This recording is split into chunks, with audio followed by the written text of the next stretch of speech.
नमस्कार, विदर्भ नंदन मध्ये आपले स्वागत आहे। तुम्ही बघत आहात विदर्भ नंदन न्यूज नेटवर्क। मौदा तालुक्यातील सिरसोली वाकेश्वर शिवारात वाघाची दहशत। शेतकरी इस्मावर वाघाचा जीवघेणा हल्ला। मौदा तालुक्यातील वाकेश्वर गावालगत वाघाची दहशत। वन विभागाचे हिंस्र प्राणी मानव वस्तीत वनरक्षक व वन क्षेत्राधिकारी यांचे दुर्लक्ष। प्राणी ट्रॅपिंग प्रणालीची होत आहे मागणी। दिनांक 19 जून रोजी दुपारी 3 वाजता दरम्यान मौदा तालुक्यातील सिरसोली वाकेश्वर परिसरामध्ये शिवारात कुटुंबासोबत मशागतीचे काम करीत असलेल्या सुनील नीलकंठ सपाटे या शेतकऱ्यावर बिबट्याने झेप घेऊन हल्ला केला। यात शेतकरी व बिबट्यात झडप झाली।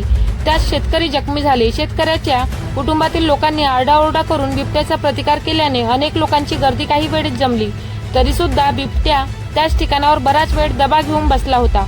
गावकऱ्यांनी वनरक्षक कुडेगाव अभिजित बेलेकर यांना फोन करून घटनेची सूचना दिली, परंतु वनरक्षक अनुपस्थित असल्याने आकस्मिक परिस्थितीत त्यांच्या क्षेत्रावर जबाबदारीचे निर्वाह ते करू शकले नाही व रामटेक वनक्षेत्राधिकारी शिंदे बऱ्याच वेळाने घटनास्थळ पाहणीला आले, मात्र बिबट्या पकडण्यात पलीकडे उलट औषधी फवारा करून बिबट्याला पळवण्याचा प्रयत्न केला।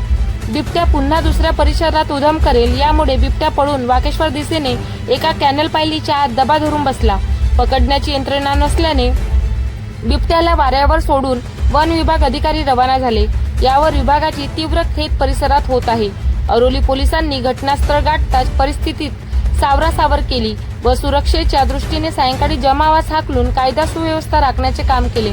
जखमी शेतकरी हे सिरसोलीचे असून भंडारा ग्रामीण रुग्णालयामध्ये उपचार घेत आहेत। यामुळे शिवारात काम करीत असलेल्या शेतकऱ्यांना भीतीचे वातावरण निर्माण झाले असल्याने ट्रॅप कॅमेऱ्यांची मागणी वन विभागाला शेतकरी करीत आहेत। शेती हंगामाच्या कामांना सुरुवात झाली असल्याने शेतकरी हे शेतात शेती कामात गुंतलेले असताना वन विभागाचे हिंस्र कामात पशु जंगलातून शिवार व गावात वेशीवर पोहोचत आहेत। त्यामुळे शेतकऱ्यांना शेती कामे करणे भयावह झाले आहे। शेतकऱ्याला आधुनिक काळात शेती परवडणारी नसली तरी ग्रामीण भागाची शेतीवर आधारित जीवन पद्धती ही परंपरागत व्यवसाय आहे।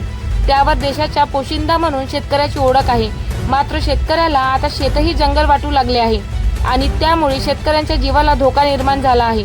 यावर वन विभागाचे उचित पाऊल उचलून त्यांचे हिंस्र प्राणी सांभाळावे अशी ताकदी शेतकऱ्यांकडून दिल्या जात आहे आणि जखमी शेतकऱ्यांना अनुदान लवकरात लवकर त्यांना मिळवून द्यावा अशी मागणी केली जात आहे। बातमी प्रतिनिधी अनिल बाबू सपाटे।